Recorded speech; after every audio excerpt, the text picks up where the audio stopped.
Assalamualaikum warahmatullahi wabarakatuh. Saya Yulia Kurniawati dari SMK Negeri 1 Jamblang. Materi pertemuan hari ini adalah materi tentang promosi produk dan branding. Kita mulai. Apa ini yang disebut sebagai pengertian promosi? Promosi adalah upaya untuk memberitahu atau menawarkan produk barang atau jasa dengan tujuan menarik calon konsumen untuk membeli atau mengkonsumsinya. Dengan adanya promosi bagi produsen atau distributor mengharapkan kenaikan penjualan. Bagaimana menurut ahli pemasaran Harper Boyd? Promosi diartikan sebagai upaya membujuk orang untuk menerima produk, konsep, dan gagasan. Menurut pakar pemasaran lainnya yaitu Bond dan Kurz, promosi adalah proses menginformasi, membujuk, dan mempengaruhi atau memberi keputusan kepada pembeli. Tujuan promosi menyebarluaskan informasi suatu produk kepada calon konsumen yang potensial. 2. Untuk mendapatkan konsumen baru dan menjaga loyalitas konsumen. 3. Untuk menaikkan penjualan serta laba keuntungan. 4. Untuk membedakan dan mengunggulkan produk dibandingkan dengan produk kompetitor. 5. Untuk membranding, membentuk citra produk di mata konsumen sesuai dengan keinginan. Bagaimana jenis-jenis promosi? Jenis promosi ada yang bentuk promosi secara fisik, ada yang melalui media tradisional, dan ada juga melalui media digital. Kemudian contoh-contoh dari promosi, misalnya kita di sebuah toko. Di toko biasanya kita lihat ada beli 2 pasang sepatu dapat gratis 1 pasang sepatu tambahan misalnya. Atau promosi di provider. Promosi di provider misalnya telepon 5 menit dapat gratis telepon selama 30 menit. Atau misalnya kita di restoran, ada pembelian makanan dapat gratis minuman.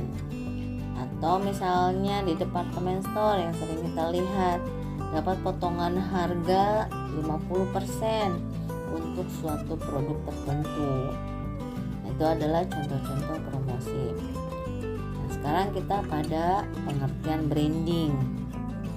Branding adalah kumpulan atribut fisik, emosi, pemahaman logis, karakteristik performa, aset, dan janji dari sebuah produk dan jasa.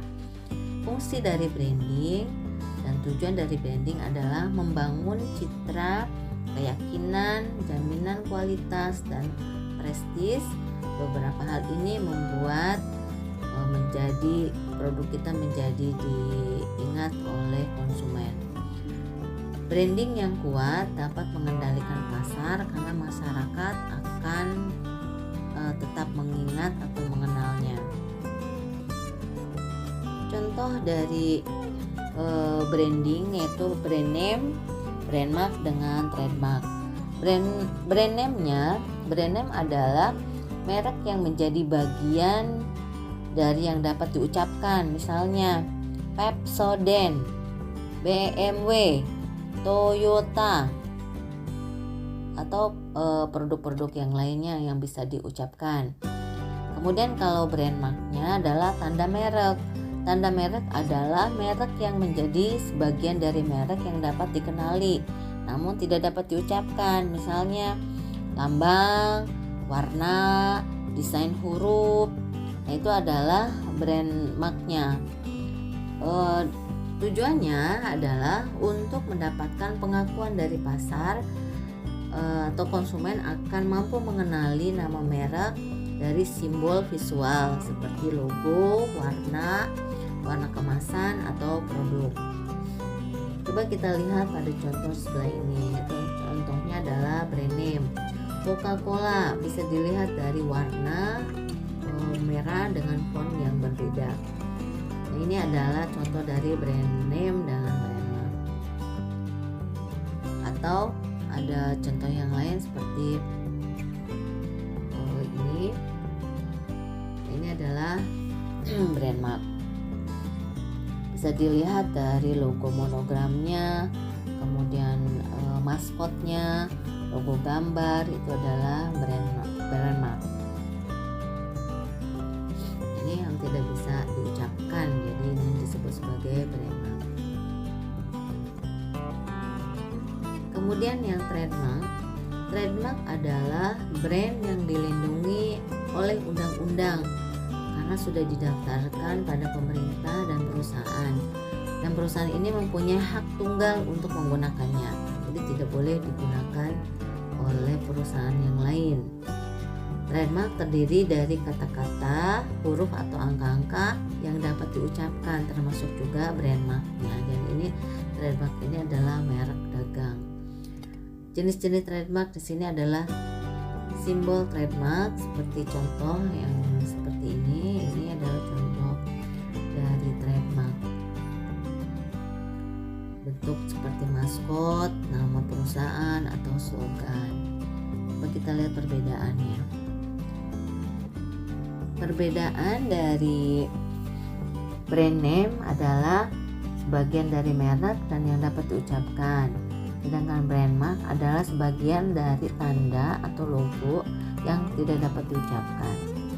Kemudian tanda merek dagang atau trademark, merek atau sebagian dari merek yang dilindungi hukum karena kemampuannya menghasilkan sesuatu yang istimewa atau ada hak atas intelektual, kekayaan intelektual.